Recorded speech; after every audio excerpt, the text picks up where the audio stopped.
살인하지 말라는 이 계명은 문자적으로는 참 쉽습니다. 우리는 다 살인하지 않으니까요. 하지만 이 살인하지 말라는 여섯째 계명은 단순히 살인하지 않는 것으로서 온전히 순종할 수 없습니다. 나아가 모든 생명을 존중해야 합니다. 모든 생명을 존중하는 일은 너무나 당연합니다. 이것은 신앙과 불신앙을 떠나서 생명을 고귀하게 하는 이 일은 지극히 당연합니다. 흔히 생명을 존중한다고 할 때에 성경적인 근거를 하나님의 형상에서 찾습니다. 사람이 하나님의 형상이기 때문에 모든 사람의 생명은 귀중하다는 거죠. 창세기 9장 6절입니다. 다른 사람의 피를 흘리면 그 사람의 피도 흘릴 것이니 이는 하나님이 자기 형상대로 사람을 지으셨음이니라. 홍수 사건 이후에 하나님은 노아에게 살인죄의 심각성을 말씀하셨습니다. 살인하지 말아야 할 이유는 사람이 하나님의 형상대로 지음을 받았기 때문입니다. 이 구절을 근거로 사람의 생명을 존중하고 귀하게 여기는 일은 지극히 당연한 일로 받아들여졌습니다. 그러나 우리는 그 이전에 생각해야 합니다. 모든 사람은 참으로 하나님의 형상이 맞습니까? 타락한 후에 하나님의 형상이 파괴되지 않았습니까? 첫사람 아담이 범죄한 이후에 사람은 정령 죽었습니다. 하나님의 형상이 파괴되었습니다. 생명을 잃었습니다. 하나님은 분명 아담에게 선악을 알게 하는 나무의 열매를 따먹으면 반드시 죽는다고 말씀하셨습니다. 아담과 그의 아내는 하나님께서 금하신 열매를 따먹었고 정말로 죽었습니다. 하나님의 형상을 잃어버림으로 그들은 진정 죽었습니다. 그런데도 우리는 아담과 그의 아내가 계속해서 살아 있었기 때문에 죽지 않았다고 생각할 겁니다. 하지만 그들은 분명 죽었습니다. 살아있는 것처럼 보였지만 하나님의 형상을 잃었고 참 생명을 잃었습니다. 정령 죽었습니다. 아담 이후에 모든 사람들도 마찬가지입니다. 생육하고 번성하여 살아가는 듯 보이지만 모든 사람은 죽었습니다. 죄 가운데 살아가는 죄인들은 모두 죽어 있습니다. 그러나 하나님께서는 노아에게 살인의 심각성을 말씀하십니다. 하나님의 형상인 그 사람을 살인하지 말라고 하십니다. 여기서 하나님께서 말씀하고 있는 이 하나님의 형상을 가진 사람은 구원받은 사람입니다. 하나님의 구원의 방주에 탔던 자들입니다. 그들은 하나님의 형상이 회복된 자들이었습니다. 즉 구원받은 사람들이었습니다. 방주에 타지 않았던 사람들과는 다릅니다. 방주에 타지 않았던 사람들은 이미 하나님의 형상이 파괴된 자들이었습니다. 홍수 심판을 받기 이전에 이미 생명이 없던 자들이었습니다. 홍수로 인해 죽은 것이 아닙니다. 이미 생명이 없는 자들에게 멸망의 심판이 확실하게 임한 것뿐입니다. 창세기 9장에서 하나님께서 살인하지 말라고 명하시는 대상은 하나님의 형상이 회복된 자들입니다. 구원받은 자들입니다. 구원받은 자들만이 하나님의 형상이 회복되었고 그들만이 참 생명을 가지고 있습니다. 따라서 생명 존중은 이 생명을 가진 자들을 위한 것입니다. 하나님의 구원을 받은 자들을 위한 일입니다. 십계명에서 살인하지 말라는 이 계명을 주신 상황도 동일합니다. 출애굽기에서 하나님은 십계명을 주시며 이렇게 말씀하셨습니다. 출애굽기 20장 2절입니다. 십계명의 서원입니다. 나는 너를 애굽 땅 종 되었던 집에서 인도하여 낸 내 하나님 여호와니라. 십계명을 지켜야 할 대상은 애굽 땅 종 되었던 집에서 인도를 받은 하나님의 백성입니다. 애굽 땅은 죽음의 땅입니다. 생명이 없는 곳이죠. 죄와 사망의 장소입니다. 하나님은 10가지 재앙을 통해서 애굽이 죽음의 땅이라는 사실을 명백하게 드러내셨습니다. 그리고 당신의 백성을 그 죽음의 땅에서 인도하여 주셨습니다.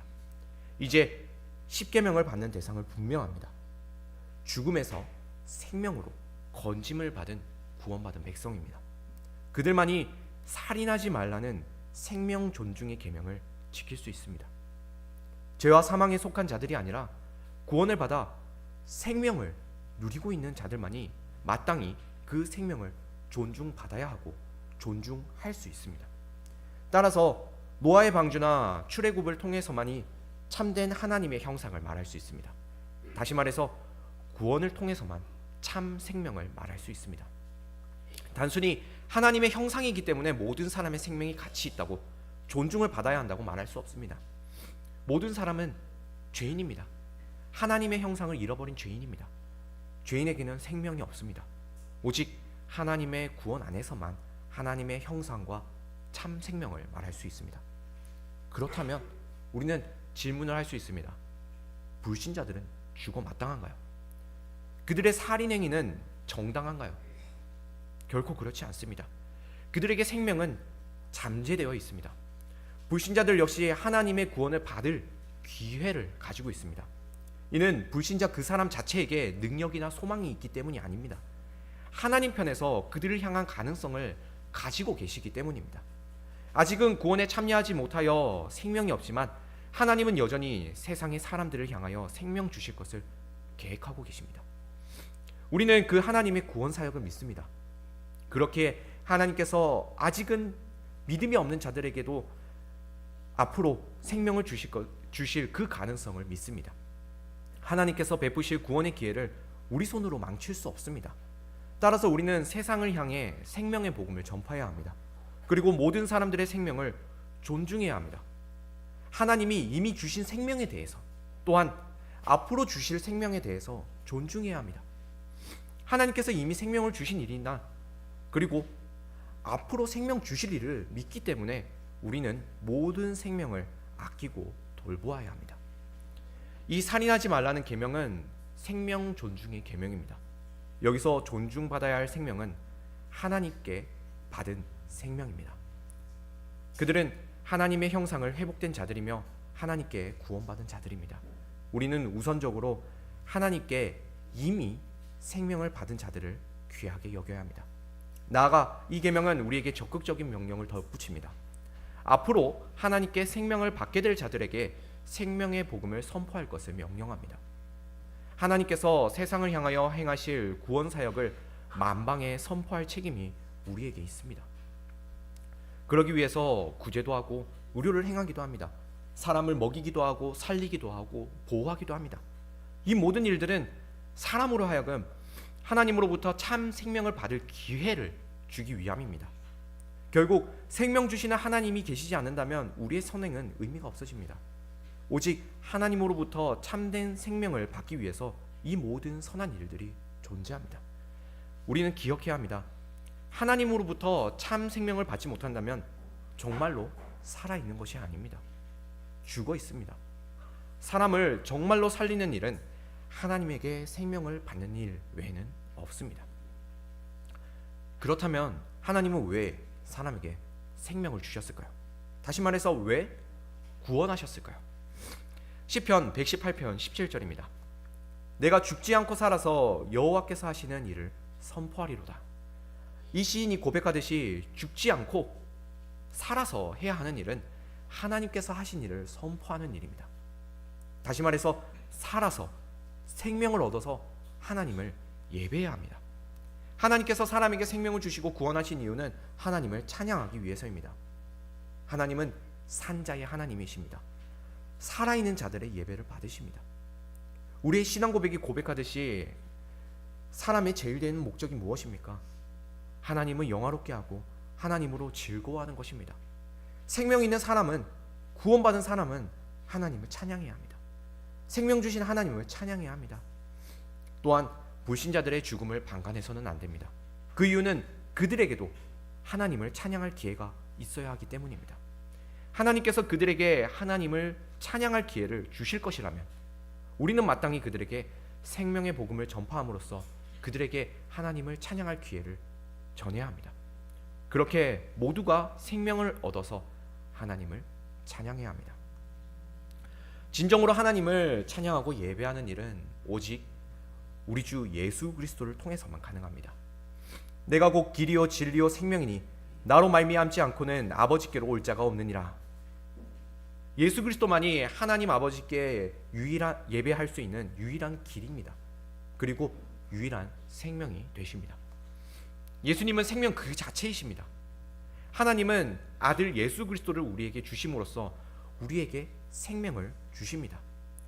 예수 그리스도를 받는다는 것은 구원을 받는 일이며 생명을 얻는 일입니다. 거꾸로 말해서 생명을 얻는다는 것은 예수 그리스도를 받는 일입니다.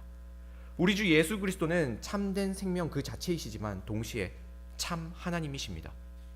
예수 그리스도는 생명이시면서 동시에 생명을 주는 하나님이 되십니다. 그러므로 오직 예수 그리스도 안에서 예배하는 자들에게만 참 생명이 있습니다. 예수 그리스도는 생명이신 당신 안에서 예배하는 자들에게만 당신의 생명을 주고 계십니다.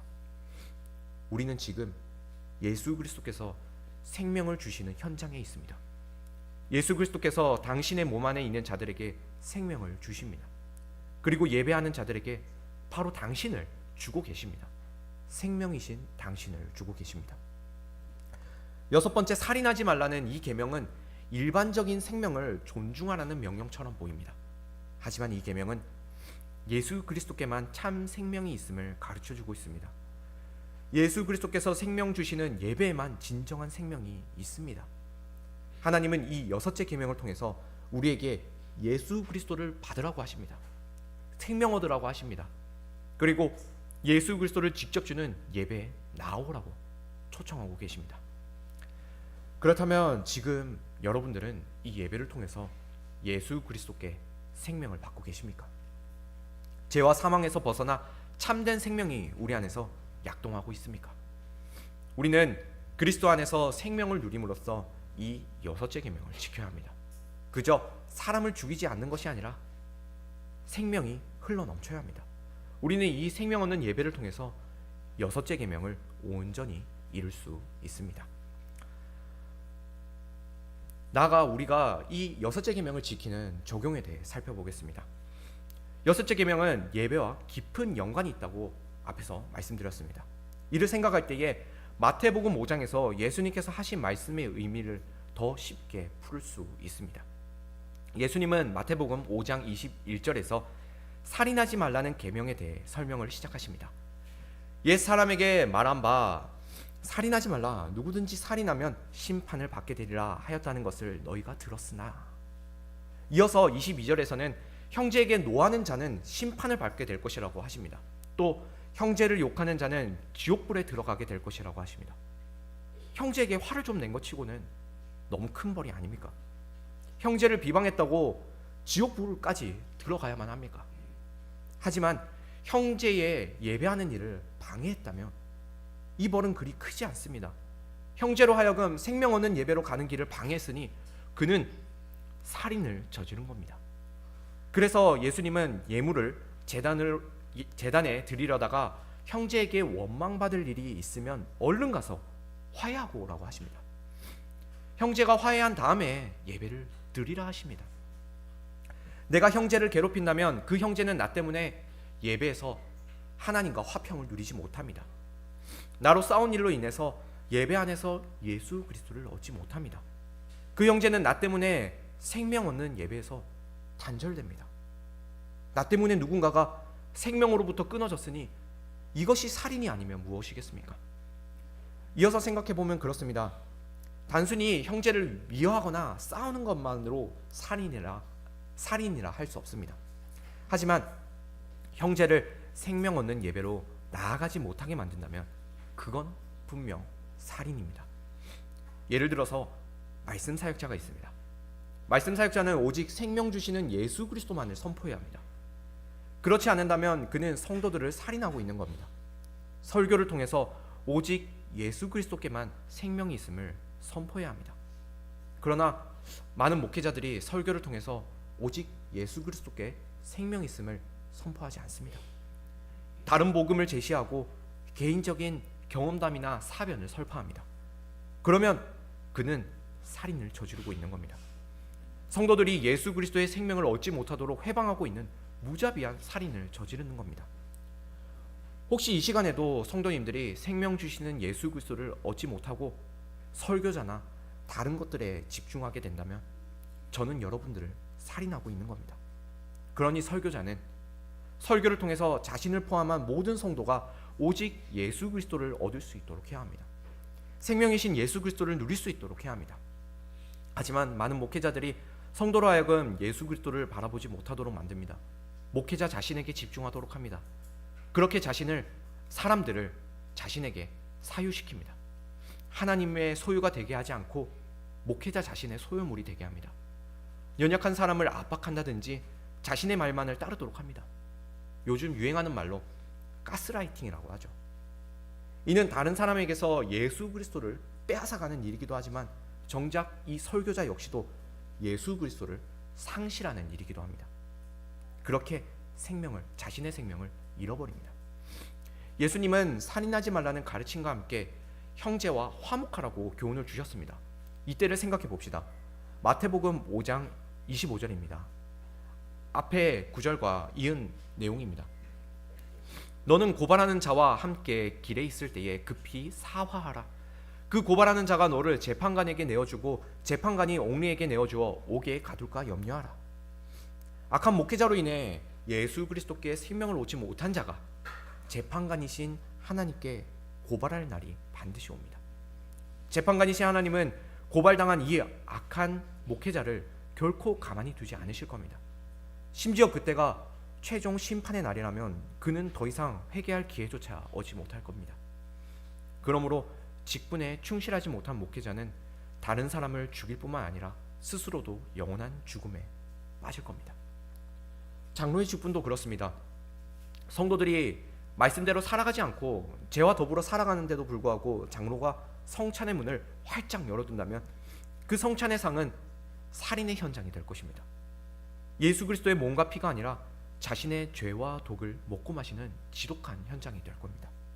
따라서 장로는 신방을 통해서 예수 그리스도께 성도와 그 가정을 직접 찾아오도록 해야 합니다.